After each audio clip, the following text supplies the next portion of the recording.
operations at LP Atlantis, cannabis business efficiency specialist. I made a post a little while ago about trademarking, and Nicole crawled up in my DMs and wanted to challenge me, so we decided that we'd come on here and talk about it. Welcome, Nicole.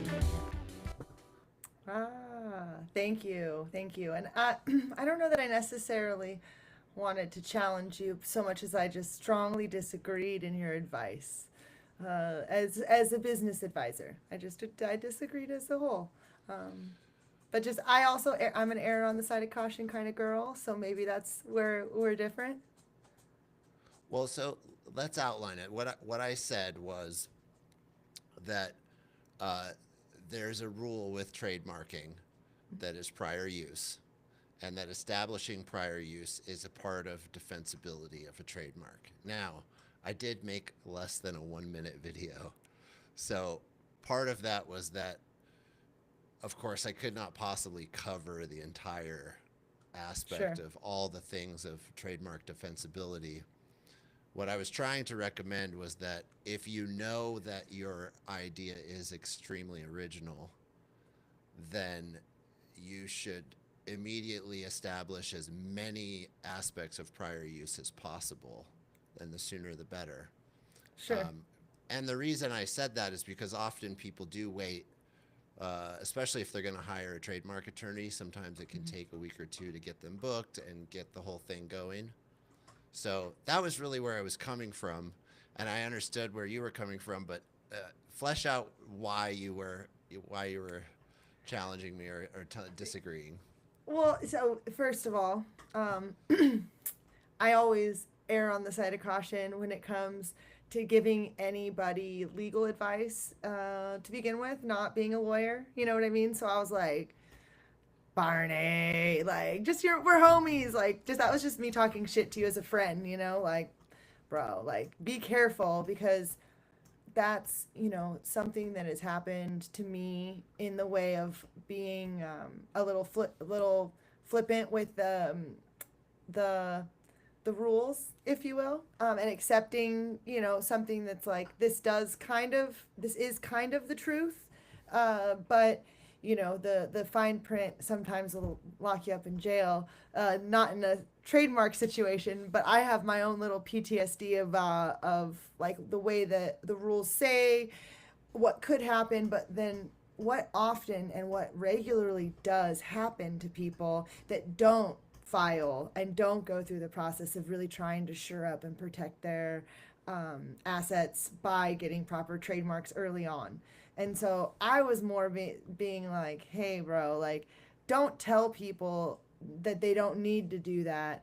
More so saying, like, you have a really short window, but like the moment that you realize that you want to do this, start doing this. But within like we even got to the end of it, kind of like my second part of that sentence is like, but within like a week of this idea being out in the world, you should have document and paper trail, because one of the things in the way of getting a trademark, going and applying for it, right? So time is of the essence. And if someone else applies for something and is maybe doing something similar, and you know people say they have a very unique idea, and I think a lot of people think that they have ideas that are more unique than others. When I was in my 20s, I thought I invented the mop shoes, but I think I just fell asleep during like infomercials. But people do often, and I believe in collective consciousness. So like this is the esoteric piece of me, right?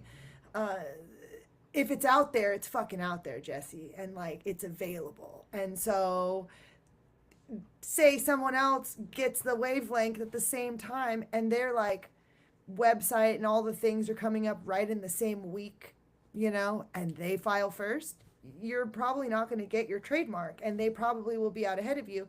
And there's enough haters in this world, and in cannabis I speak to this in like a real way. Like, start doing all of it if you're really trying to go about this, because you will be knocked off so fast, it's crazy. And you don't have a lot of opportunity to protect yourself in cannabis outside of a silly cease and desist for your brand in a lot of situations, because people are going to do it illegally in other places, and there's like, it's really hard to regulate, the unregulated when it comes to stealing your brand.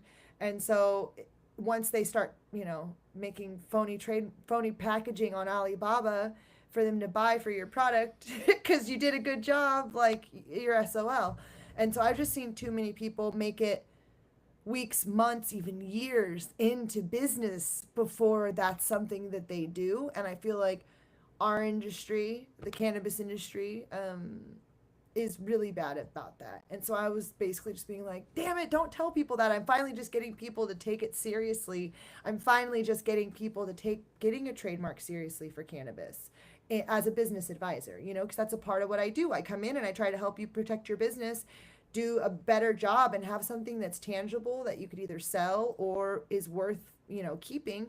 But either way, part of that is protecting your brand, your IP and all of that. That's a part of my like soapbox. So that's where I was just like, no, don't let them slip. Don't let them slip, Jesse. Like, and I know you work with a lot of people that have great ideas, and so I'm like, damn it, he's enabling them. I see where you're coming from. That was not my intention of the video. I'm definitely would never tell anyone to wait to Yeah. get a trademark.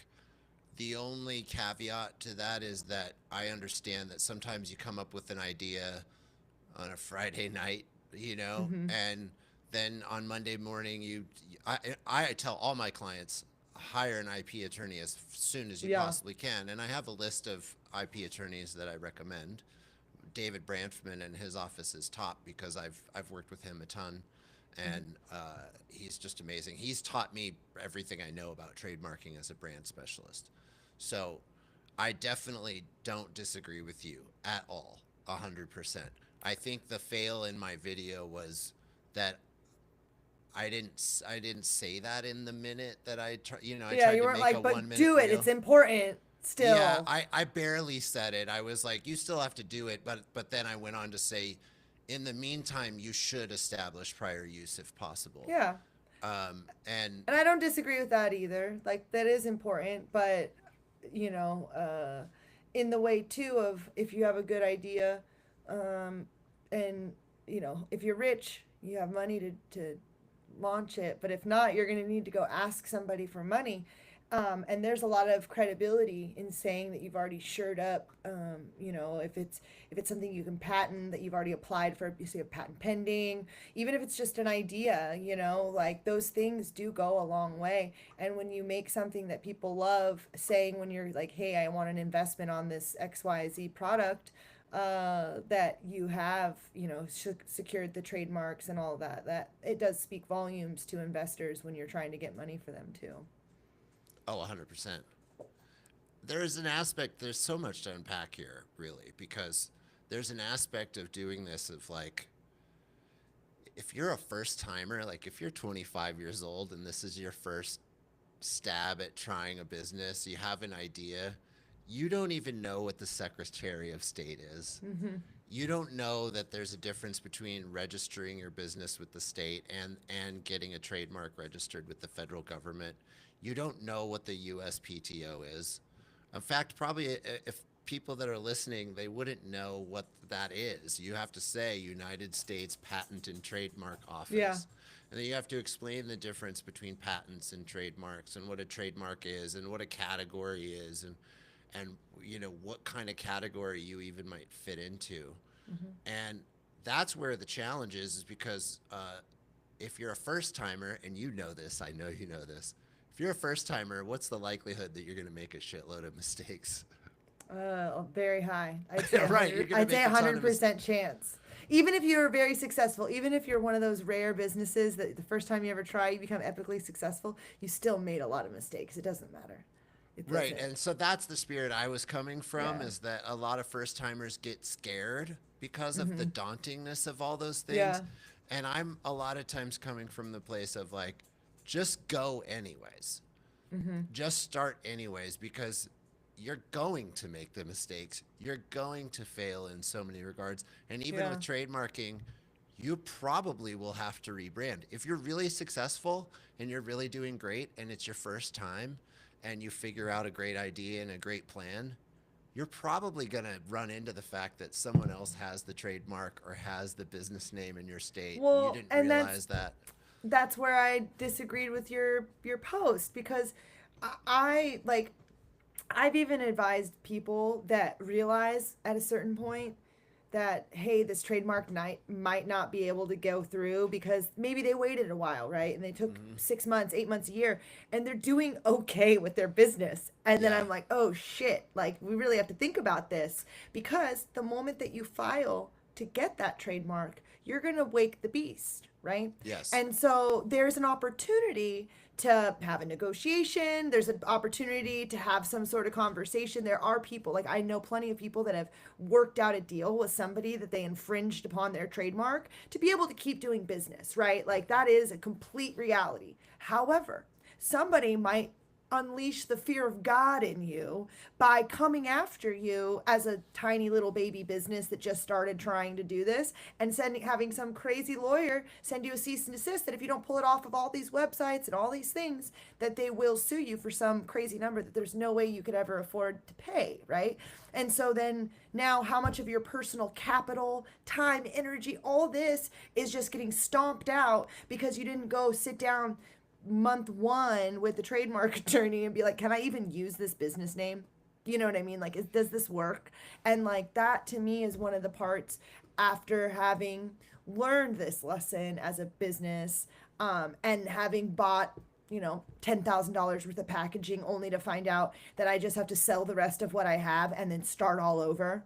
And I worked so hard to get where I was, and like, fuck, and like Yes. that to me is why, like, I think, securing it in as many places, sure, but like that's why, like, within the week, sitting down with an attorney to just pay the money for them to look to see, could we do this, because most trademark attorneys will sit down with you like that. Most IP attorneys will sit down and do like a light search and tell you probability. They'll give you a statistical odd. They'll be like 75% chance I could get this through. And you're like, all right, cool, let's roll the dice, let's run it. Or, your trademark attorney might say, no, I have one that I'm literally going to apply for just so that we could wake the beast, because I don't know how to get a hold of them. Like, get a hold of Yeah. them, and I want to work out a deal or stop doing this. So I want that conversation for my lawyer to be ready. They're going to reach out to us, we're going to have to talk, and I don't know how to get a hold of this company and this scale and this height, but they don't use it anymore. And it very well is something that we could talk about, right? Like, is there a payment? If I give you money, like, is it something that's dead to you? Like, there's an opportunity there. And so I'm going to wake the beast to decide whether or not I have to advise my client to stop using this company, this brand. Oh, of course. I mean, I guess this comes down to if they were lucky enough to talk, if these potential clients or these people out there were lucky enough to actually talk to you or I, we would give them that advice, Yeah. right? We Yeah. would we would say, and just like I tell all my clients, hire an IP attorney immediately. It's just what you do as a Yeah. business, and businesses don't know that. They don't a lot of times even know what IP or the importance of it really is. Mm-hmm. There's actually a famous case of this. This happened in Portland with a food truck, and they were called Cobra dogs, and which is a fine name. The name worked. It was unique and worked in the category, and that was fine. But they used a logo that was from GI Joe. They used the cobra from the cobra insignia. If you remember it, it's red and it looks like a cobra. They used that exact logo on their food trucks, and they had food trucks all over Portland, and they were expanding into other states and other cities. And of course, somebody who worked at Mattel, I think it's Mattel that owns GI Joe, came and got a Yeah. hot dog one day, Yeah. right? And of course, they got a cease and desist right away. And that's another nice thing is that usually that's what happens. You get a cease and desist right away. And of course, they had to call a designer and spend a lot of money right away to change their brand, change their logo, and change things up. And they did it really fast. Luckily, they had enough success in their business that that pain at that point was actually something they could shoulder.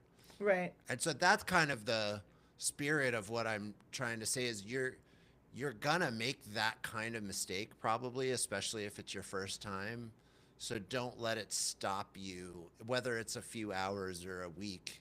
Right. But also, I'm not trying to say don't get an IP attorney. Like, I'm definitely not trying. That was not the spirit of what I'm trying to say. That, like, just get prior use. Just go get the URL and the Instagram handle and every other way that you can occupy the name, and then just charge forward without IP. Yeah. No, that's definitely not it. I was just trying to honor the fact that you can have a week sometimes of where you should just get started.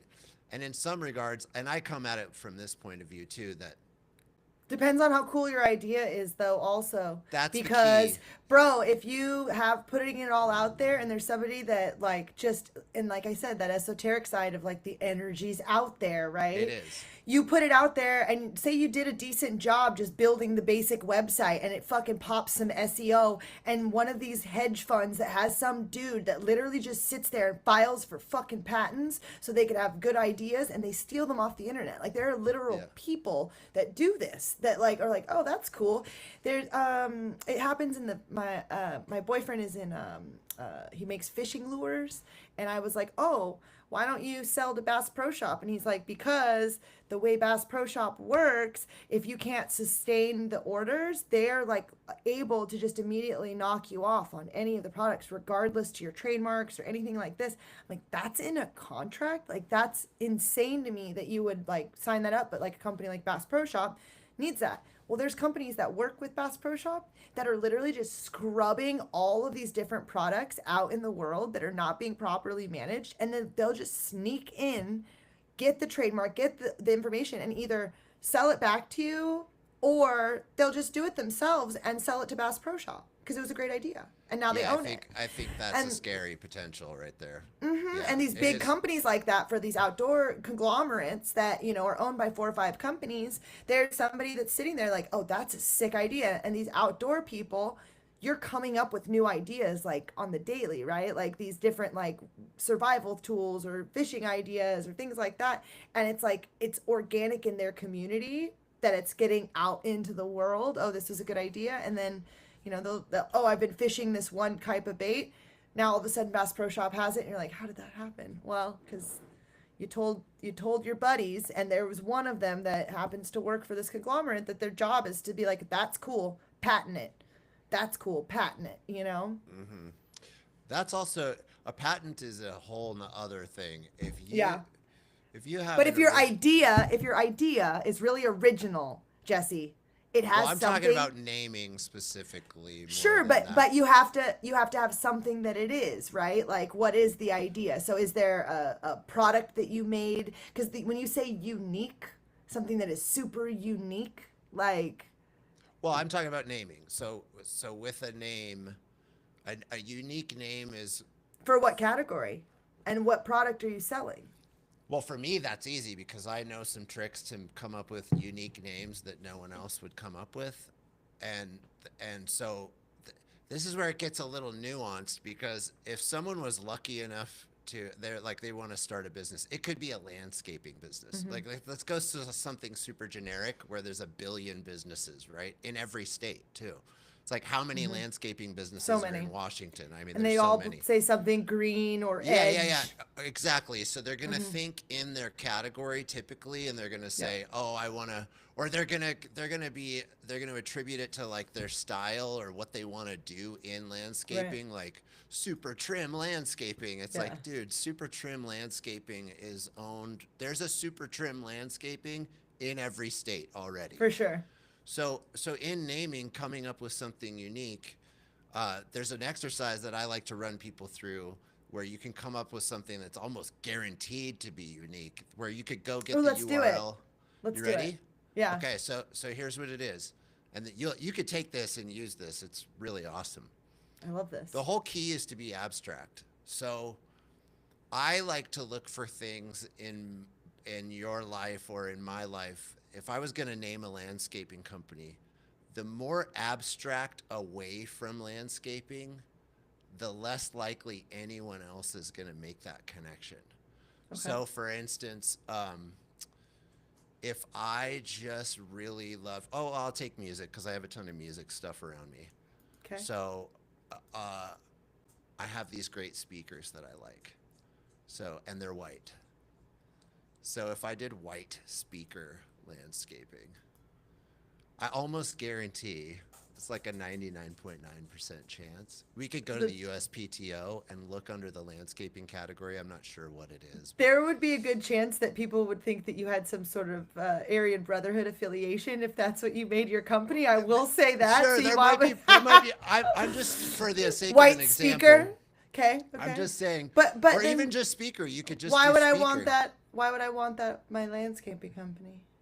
Well, because you're coming up with a unique name. So there. What I'm saying is that if you go to the USPTO and you look in the category that landscaping is under, I'm not sure which number it is. Sure. But there's probably almost a 99.9% chance or more that there's no speaker landscaping. You see what I'm saying? Because it's so abstract, no one else has thought of it. So that's where if they were lucky enough to talk to me and run through an exercise, and I would come up with more than that. I'm just using like one that's right in front of me and But then in the obvious. way of like brand development from like a messaging and a voice perspective, are you just going to take that and like doctor something around it because you went so far as to make something that was just 100%. abstract? Okay.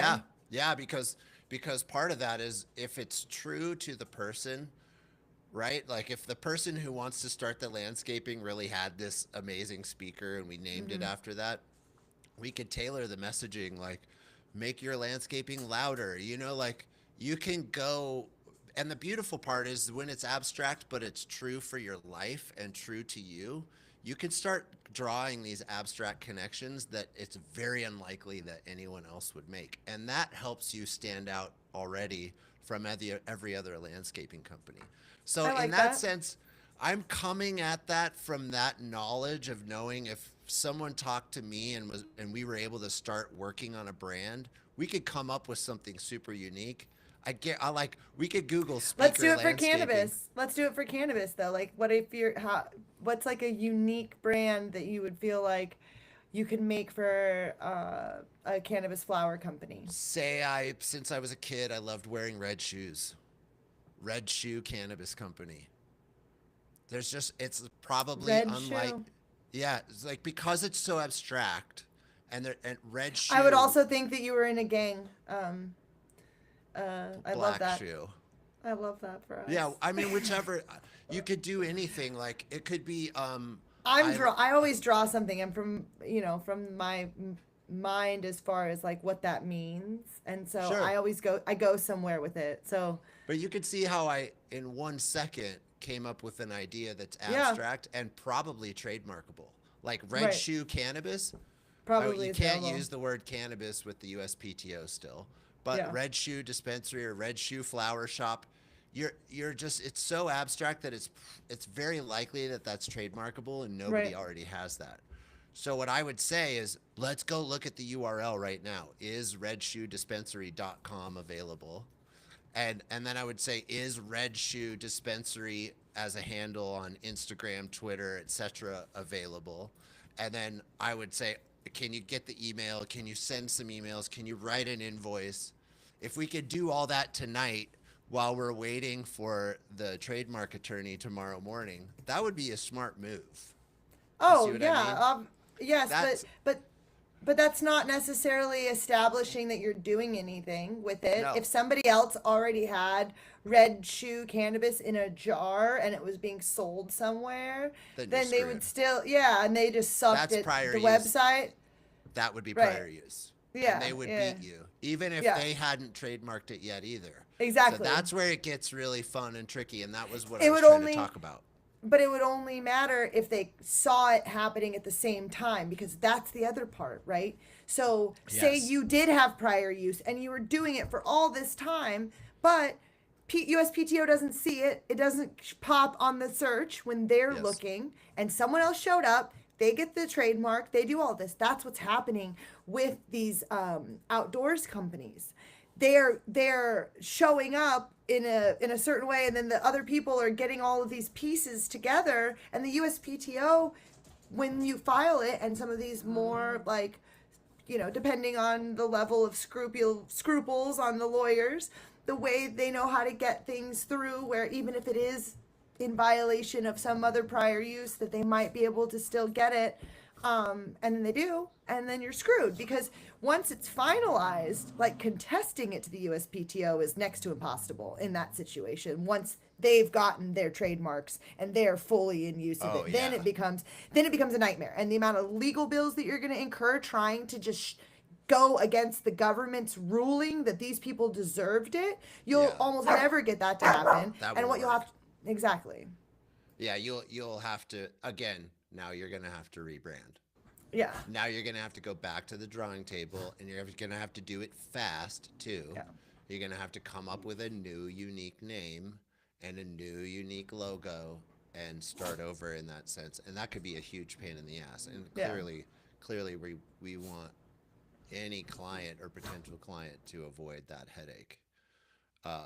Yeah. But yeah, I guess that's There was where I come one- from. Did you look up Red Shoe?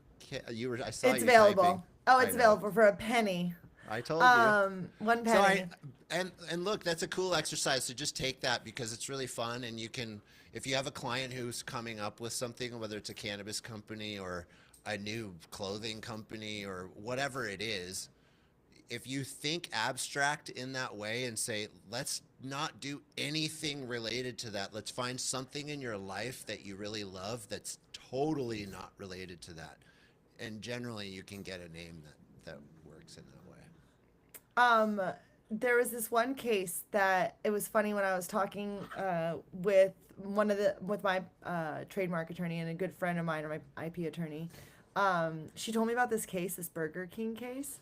And apparently, this is like happened in the 70s, but there's a Burger King in Illinois that didn't register their trademark. And so then when the Burger King, as we know it, got their trademark, they sued and could only prove use in that one location. So they get a 20-mile radius around that one restaurant, because they can't use their mark in the Burger King. They can't use it outside of 20 miles because someone else owns it. Yeah, that makes sense. That's happened a lot of times. And they'll even come after you if it doesn't work and you didn't get lucky like that. They'll come after you in other countries. Yeah. I just saw one. I think it was like it was a fast food chain. I think it was Wendy's or Burger King or something. And then it was like in Laos, there was one that was like Burger Queen, but they Yeah. used a lot of the same looking stuff and whatever, and they came after him. I bet. You know, they come after him hard. They will hit you. I believe it. I really appreciate, though, the opportunity to chat about it. And mostly what we figured it out before we ended up here, but I do think it's a good conversation and, a good exercise in, I say to a lot of people too, like, an exercise in how serious you are about this as well. Like, in the most real way, if you just train yourself a little bit, the light search, you can do yourself. Like, you can do it. It's annoying, and the USPTO's website is super fucking annoying. They've gone out of their way to make it super annoying. And trademark attorneys have some special database that they have access to that we don't have access to. So that's why you pay money to get access to somebody sifting through the bullshit for you. But at the end of the day, you can do a light search on your own, enough to know whether or not it's worth it to even consider it. You know what I mean? And like, I say that to like anybody who's an internet sleuth. If you can figure something out on Google, you could figure out just at least whether or not it's worth to go pay a trademark attorney for that sort of thing. 100%. And I was gonna say,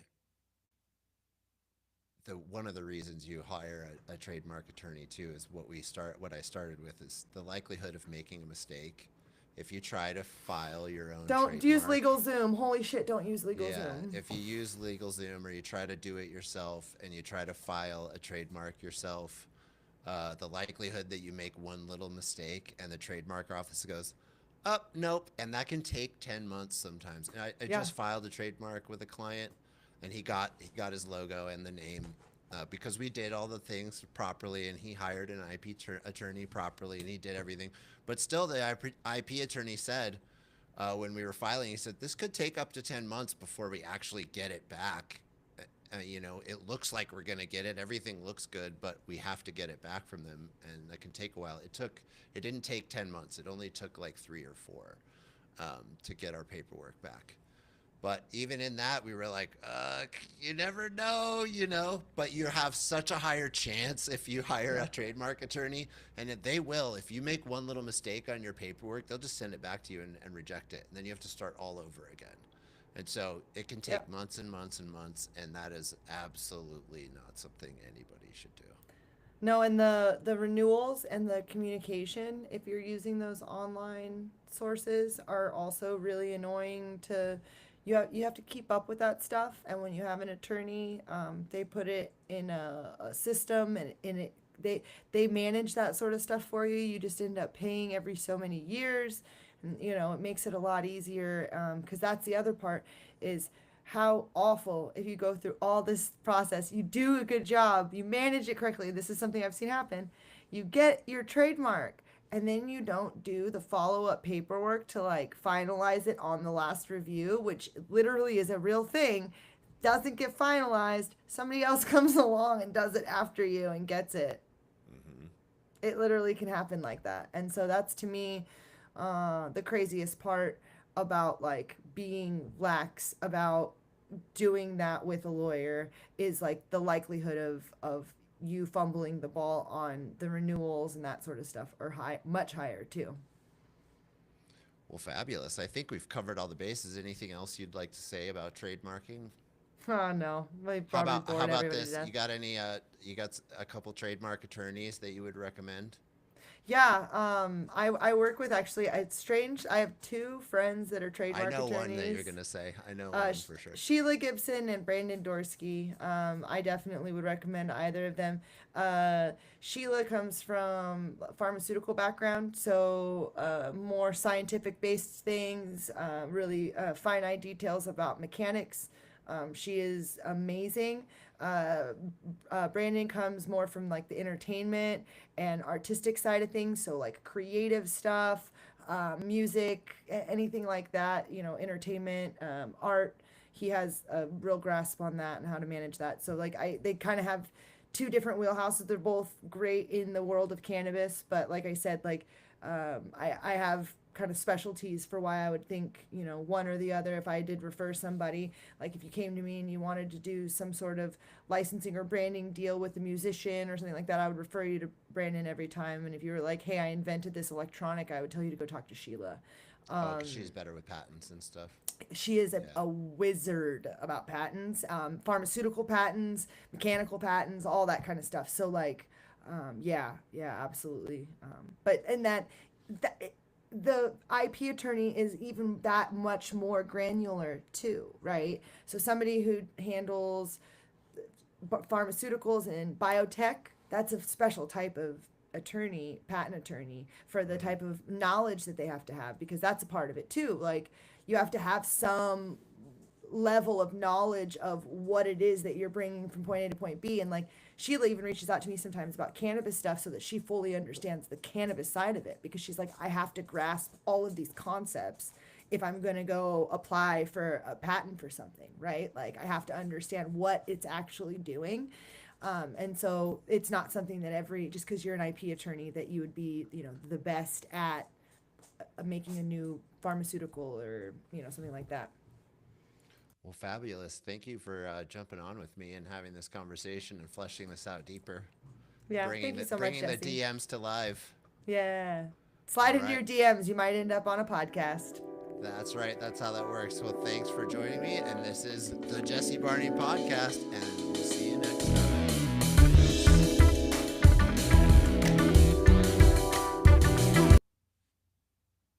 I think that's it. So now, oh yeah, it uploaded.